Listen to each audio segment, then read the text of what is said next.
اعوذ باللہ من الشیطان الرجیم بسم اللہ الرحمن الرحیم۔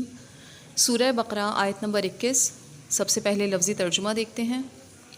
یا ایھا الناس اعبدوا ربکم الذی خلقکم والذین من قبلکم لعلکم تتقون۔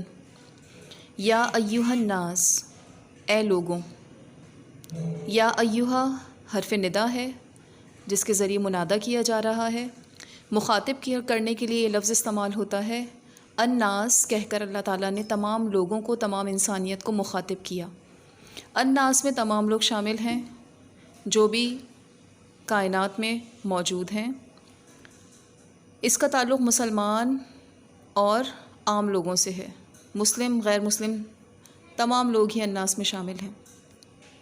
اعبدو، عبادت کرو، ربکم، اپنے رب کی، الذی، وہ جس نے، خلق، پیدا کیا، کم، تم کو، اپنے رب کی عبادت کرو جو تمہارا خالق ہے، والذین، اور ان لوگوں کو بھی، من، سے، قبلکم، تم سے پہلے، من قبلکم، جو تم سے پہلے تھے، لعلکم، تاکہ تم، تتقون، تقوی اختیار کرو۔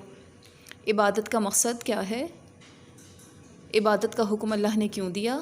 تاکہ تم متقی بن جاؤ، گناہوں سے بچنے لگو۔ اس سے پہلی آیت تک تو تمہید تھی کہ قرآن جو ہدایت کا اصلی سرچشمہ ہے، اسے ماننے اور نہ ماننے کے اعتبار سے لوگ تین قسم کے ہیں۔ اب آگے براہ راست خطاب کے ساتھ تمام لوگوں کے سامنے وہ اصل بات پیش کی جا رہی ہے جو اس کتاب کی دعوت کا حقیقی مقصد ہے، جس کے لیے کتابیں اتاری گئیں اور انبیاء بھیجے گئے۔ وہ ہے دعوت توحید، یعنی اللہ تعالیٰ کو ایک ماننا اور اس کی عبادت اور دعا میں کسی کو شریک نہ کرنا۔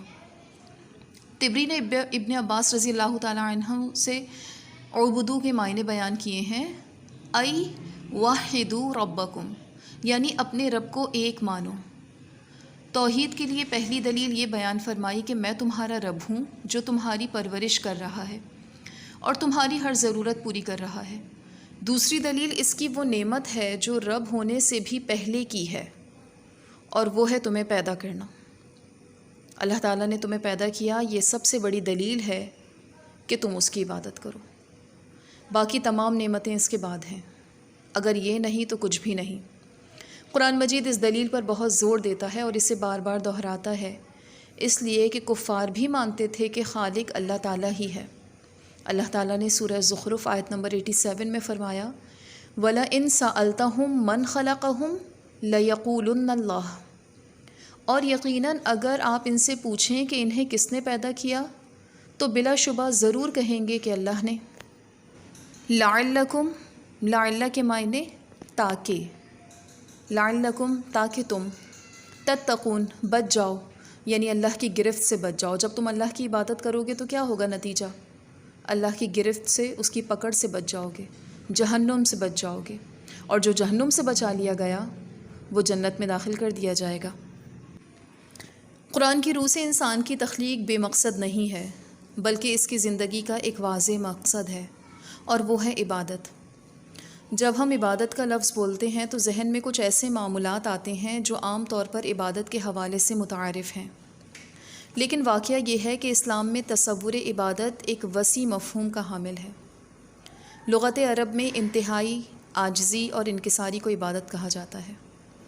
امام راغب کہتے ہیں، عبادت کا معنی ہے غایت التذلل، یعنی انتہا درجے کی انکساری۔ اور صاحب لسان العرب ابن منظور لکھتے ہیں، عبادت کے معنی العبادۃ فی لغت الطاعۃ مع الخضوع، عبادت کے معنی ایسی اطاعت کے ہیں جس میں خضوع پایا جائے۔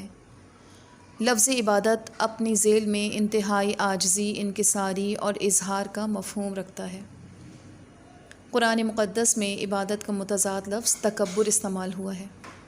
جو لوگ میری عبادت سے تکبر کرتے ہیں وہ سب جہنم میں داخل ہوں گے، سورہ مومن آیت نمبر 60۔ اور سورہ نساء آیت نمبر 172 میں اللہ کا ارشاد ہے، اور جسے اللہ کی عبادت سے عار ہو اور وہ تکبر کرے تو اللہ ان سب کو جلد ہی اپنے ہاں جمع کرے گا۔ عبادت کے معنی کیا ہیں؟ اللہ کا بندہ بن جانا، غلام بن جانا۔ اور غلام کیا کرتا ہے؟ کبھی بھی اپنی مرضی نہیں کرتا، ہمیشہ مالک کی مرضی پر راضی رہتا ہے اور مالک کی مرضی کو ترجیح دیتا ہے۔ تو ہم سب اللہ کے بندے ہیں اور ہر حالت میں اپنے مالک کی مرضی کو ترجیح دینا یہ ہماری بندگی ہے۔ اب خواہ اس کا تعلق عبادت سے ہو، خواہ اس کا تعلق معاملات سے ہو، جب ہم اپنے معاملات میں اپنی مرضی کو چھوڑ کے اللہ کی مرضی کو ترجیح دیں گے تو ہمارے معاملات بھی عبادت بن جاتے ہیں۔ لیکن اگر عبادت کر کے بھی تکبر کرتے ہیں اور اپنے آپ کو بڑا نیک بندہ شمار کرتے ہیں تو یہ عبادت نہیں ہے، عبادت کا مقصد فوت ہو جاتا ہے۔ عبادت کا اصل مفہوم عاجزی انکساری تو ہے، لیکن جب اس کی نسبت اللہ تعالیٰ کی طرف ہو تو اس میں محبت الفت کا عنصر بھی شامل ہوتا ہے۔ یعنی عبادت الہی وہ عاجزی اور انکساری ہے جو اللہ تبارک و تعالیٰ کی محبت الفت میں وارفتہ ہو کر کی جائے۔ ابن کثیر کہتے ہیں عبادت کے لغوی معنی پست ہونے کے ہیں۔ طریق معبد یعنی وہ راستہ جو پامال ہوتا ہے، جس پہ بہت زیادہ چلا جاتا ہے۔ شریعت میں اس کا مطلب کیا ہے؟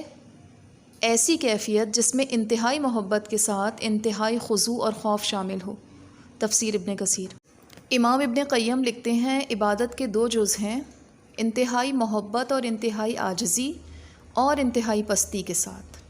گویا کہ عبادت زبردستی کی عاجزی یا انکساری کا نام نہیں ہے، بلکہ دل کے میلان کا نام ہے جو پورے شعور سے ایک بالا تر ہستی کا اعتراف کرے۔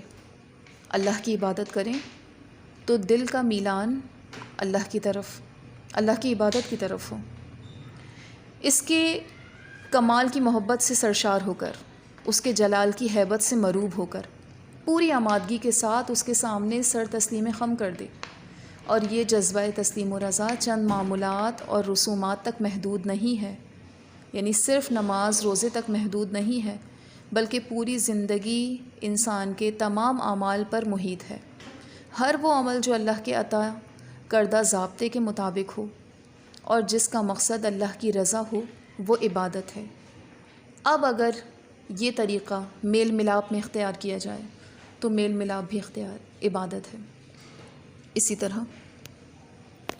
دیگر ذمہ داریوں میں جب اللہ کی رضا کو ملحوظ خاطر رکھا جائے، اپنی ذات کو پست کیا جائے اور اللہ کی محبت حاصل کرنا مقصد ہے، اللہ کی رضا حاصل کرنا مقصد ہے، تو یہ بھی عبادت ہے۔ وآخر دعوانا ان الحمد للہ رب العالمین۔